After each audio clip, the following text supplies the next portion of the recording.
Hello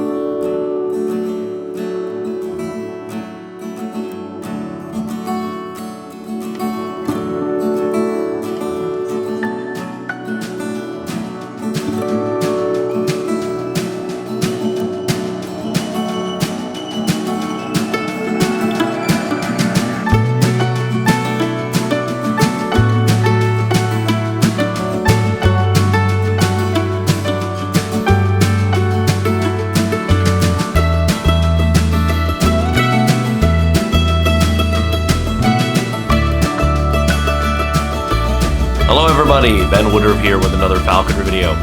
Today's video is going to be going into more depth on what a family bird is and why I think it's the best way to raise an accipiter. If you've watched some of my more recent videos, I've talked about some of the age differences and ways that you can pull a bird of prey. If you're in an area where you can legally get a bird from the wild, there is pulling a baby or an eyas, which is a subject in and of itself. There is the passage bird, which is a bird that has totally left its parents. It's under its own care, its own hunting abilities. It's probably migrating, but it is the age and coloration of a first-year bird. So it's full-sized, but it does not have adult colors. It doesn't have a mate. It doesn't have its own established home range yet. And then, of course, the last way is captive bred birds, which is a separate subject as well. There's another in between, which is the family bird, and I'll get to that in a minute. If you're interested in an eyas bird and a baby, I'll do a separate video on that. If you're interested in trapping a passage bird, and just to share, you can, this is my book, Trapping Essentials. You can order it online, you can look it up. It's a good book on all the fundamentals of different ways of how you trap a bird of prey. And if you ever do that, again, you have to be sure that you're properly licensed for your area and that you're doing things the legal way. Otherwise, it can be bad for the bird and for you. But there's many families of birds of prey. The accipiters are the forest hawks, the true hawks. These, in the United States, we only have 3 of them. The largest is the goshawk, the northern goshawk, which is a large, handsome bird. It's brown its first year, and then it turns silver and gray as an adult. And the older it gets, the redder its eyes get. Then in between, size-wise, smaller than a goshawk, is the Cooper's hawk.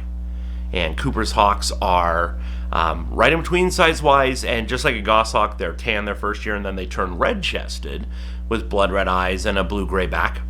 And then there's the smallest, which are the sharp-shinned hawks. Sharp-shinned hawks are about the length of your foot. They're tiny, they're fast, they're agile, and they're very delicate. And they are basically a scaled-down Cooper's hawk in many ways. Same thing, tan their first year, and then turn red-chested, red-eyed, and blue-gray back.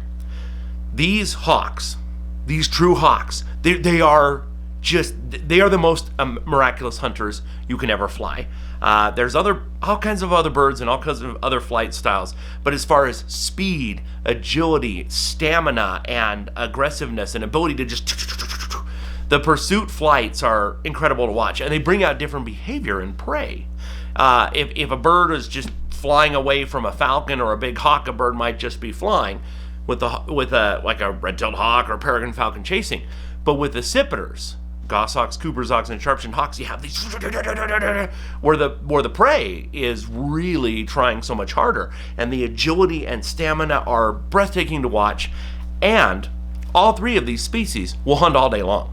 They'll hunt and hunt and hunt. If you have them properly trained at the proper weight and exercised, you could hunt all day every day, and they'll just, let's go next. They will hunt and hunt and hunt, which makes them very desirable. The problem with them, though, why doesn't everybody have them then? Why doesn't everybody on Earth have a goshawk, Cooper's hawk? The reason why is there are 3 worries when it depends on how you're training them. Again, remember, are you getting a baby, an eyas? Are you trapping a passage bird? Are you purchasing a captive bred bird? If that bird is captive bred, are you raising it from a baby? If so, what age? Or are you letting the parents raise it captive bred before you pull it? All of these things will bring up different positive and negative attributes. And kind of the 3 biggies that we want to watch out for and make sure are in place with the accipiters are, first of all, aggression. We want to make sure that any aggression they have is not directed towards us. That they have natural aggression, and it's meant to be channeled towards prey.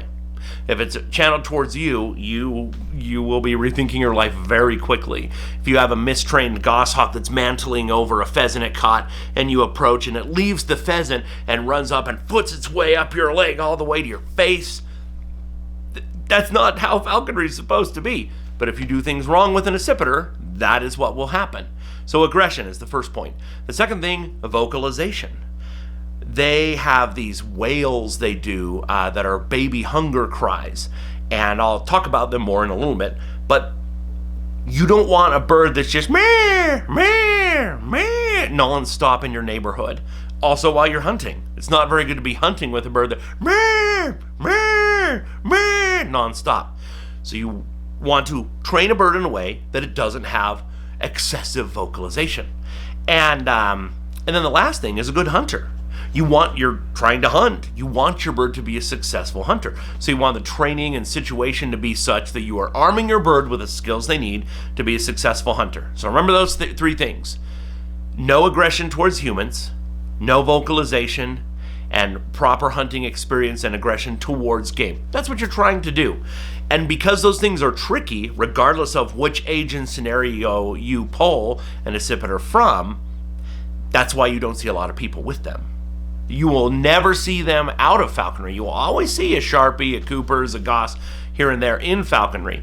They should be the most popular birds on earth. They are not, because these things are tricky, because you have to troubleshoot the entire time and work with them.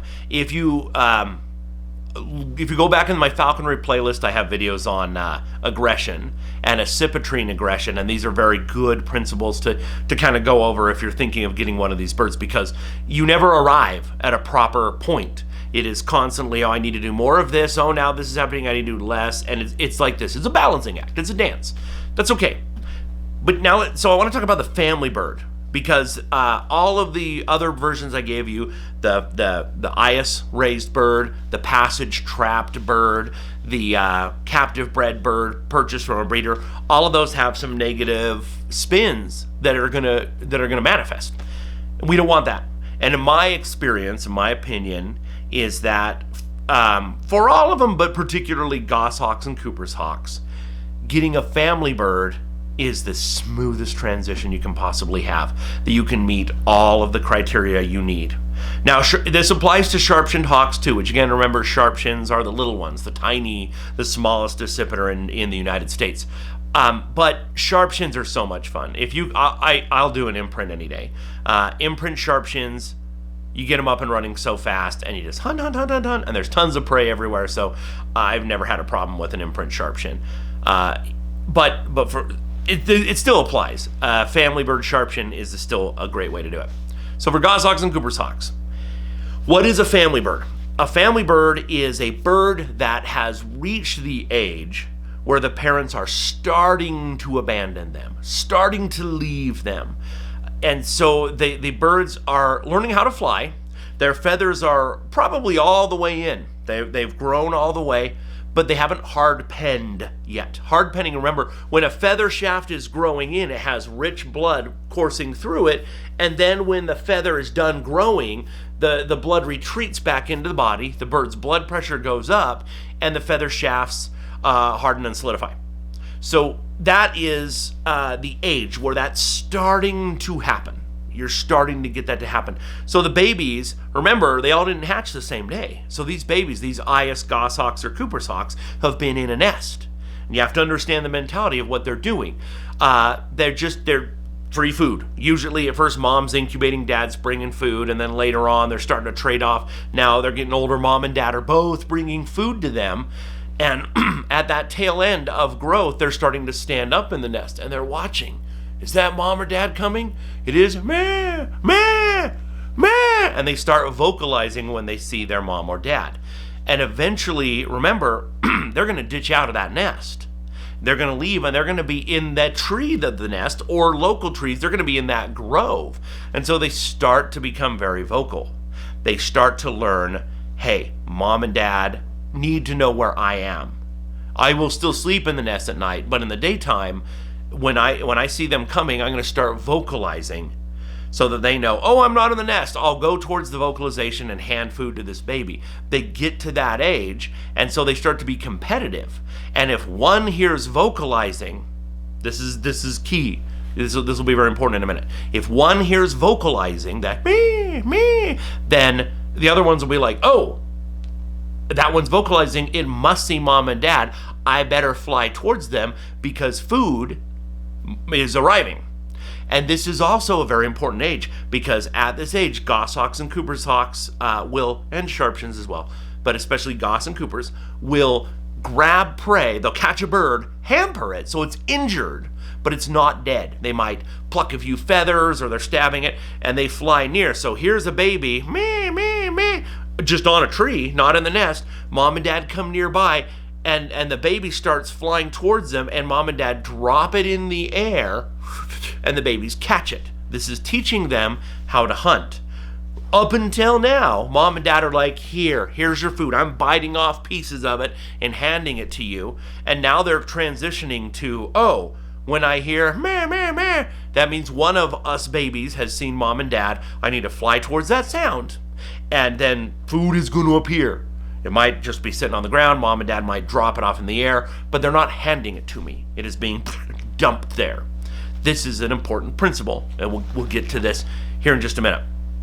This age is what we call the family bird age, and it's a magic time, and it might be as short as 5 days. It might be as long as 2 weeks, depending on the circumstances. But what it is, they've been raised in a family setting. So they've learned several things. They've learned that food is precious. They've learned a little bit of competitiveness from being around their siblings. They've learned, hey, I need to kind of mantle over my food. So they've learned these wild behaviors, but they've had life easy. They haven't had to hunt yet, but they have started to learn how to fly. And they have started to learn, I have to pursue. The parents have done the natural course of action, which is you must chase something for food. And at this age, mom and dad ditch out, because if they don't ditch out, then where it's been parent, then the babies are going to turn aggressive towards their parents and start literally attacking their parents. And that you don't want that, but that's okay, because at that point, mom and dad eventually ditch them, and then they're like, I wail and nothing's happening. Okay, I guess I'm hungry. I got to start looking for food. Where was the last food I ever received?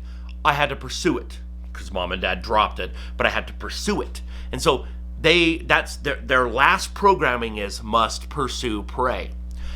Now, if you raise an imprint, this is why it gets scary. If you pull a baby, an IS, a little fluff ball, and you raise it, if you do it wrong, you've been mom and dad this whole time, and you never disappear. And so all of a sudden, you are now, they're chasing you, and they start being aggressive to you. If you read The Imprint Accipiter by Mike McDermott, that's a good book to give you some principles. It's not gospel, but it's got some very good principles to try to help you properly train an imprint accipiter and hopefully not have aggression surface. But this family bird age is a sneaky way to do it. A sneaky way to avoid that altogether. Here's what you need to do. If this is your plan to do this, you need to find a goshawk nest or a Cooper's hawk nest. You got to scout early. You got to know your area, depending on your elevation and your temperature zone. It depends, but talk to the falconers in your area or look at my previous videos on finding goshawk nests and Cooper's hawk nests. When you find a nest, keep tabs on them. Don't bother to nest, but get out your scope, watch the mom, watch the progress of the eggs hatching, of the babies, and when they get to that age where they're starting to stand, and they're standing up in the nest and they're getting full feathered, you might want to start going almost every day, because it's amazing where you think they're staying put and then they're gone and they just disappear. So keeping tabs, maybe get some friends involved and take shifts, taking turns to see when is the right time. I usually use a bow net setup, where a bow net's a good trap to have some bait out. But what you're doing is you are waiting until that time when they're ready and when they're starting to fly around. What I will often do is make the alarm call. If they're starting to ditch out, it's like this. That's the normal whale call, like a Cooper's hawk.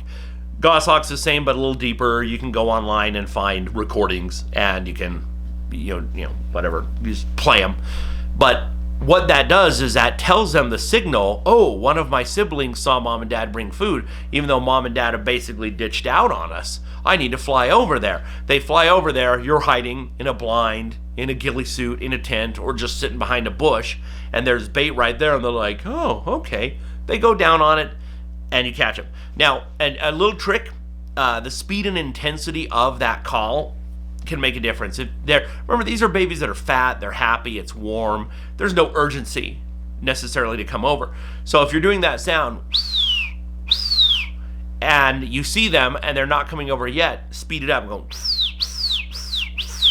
and that to them indicates intensity of a parent coming over to them and about to drop off food.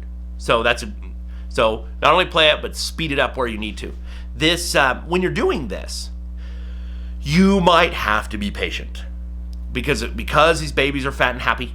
It may require patience, but don't lose hope. Having it there, eventually they're going to come down because they're not very bright. They're still a blank canvas. They're still learning, and they don't fully know hunting yet. They don't know that prey can run away because the only prey they've caught is hampered prey that their parents have dumped out in the air. It was very easy. It didn't require a chase, so they don't think, there's prey, I got to jump at it. But when you have, whatever you're using, whether you have a bow net or a ball chattery trap, or again, if you look through my book, there's a lot of options available in Trapping Essentials to give you some clues on how to do this. One of my friends found a perfect goshawk nest and with the family birds, and they were just so fat they weren't very interested. He spent all day, and finally he tried. There was 2 fallen logs, giant logs, and he went up underneath them, and he just held a pigeon, and he just waved a pigeon, and one of the babies came and landed on the log above him, and then tried to grab the pigeon, and he carefully reached up and grabbed the goshawk, and the goshawk still was just like, huh? It's a great way to do it. And let me tell you the mentality of the bird. This is natural progression in the bird's mind. There has not been a gap. It's like, okay, mom and dad were feeding me, then they brought me food to tear apart, then they expected me to be out on branches, and they would drop food in the sky that I had to catch. Then they seemed to disappear on me, and then this human caught me, and that day is offering me food. I started to eat that food, and okay, where do we go from here?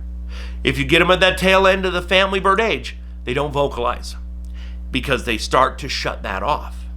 But here is an important thing to remember. If you're going to do a family bird, you need to be committed, ready, and have a plan in place to get them hunting right away. You need, whether it's on bagged game or wild game, whatever it is you're going to hunt, you need to hit the ground running. If you just say, well, I'm just going to socialize them and get them really friendly, do that with a passage goshawk. Don't do that with a family bird. You need to get them right away directing their inner aggression towards prey, and they will be amazing. They will be gentle to pull up off of the kill or off of the lure. They will typically be quiet. They will typically be very good hunters. It is, in my opinion, the best way. Now, there are options to kind of mimic this same sort of behavior with imprints, and that is through what is called tame hacking. But I will need to do another video on that because it's a subject in and of itself. It's a way to replicate the process. But if you have these birds near you and you can keep tabs on them, then that is the best way to do it. The best accipiters I've ever had of any species have always been family birds. They're just the hunters, the most aggressive hunters I've had have been imprints, but they've also had behavioral problems. So overall, the best accipiters I've had have all been family birds. So it's a great way to do it. It's a great way to handle things, and it's a great way to have the gentlest of accipiters you could possibly ever have. So this is just a little whirlwind crash course on family birds. If you have questions on them down below, just let me know and I'll answer them the best I can. Let me know also what other videos you would like to see made, And please, if you haven't already, please hit subscribe. It really does help me build up this channel, trying to get good information out there to everybody. And as always, happy hawking.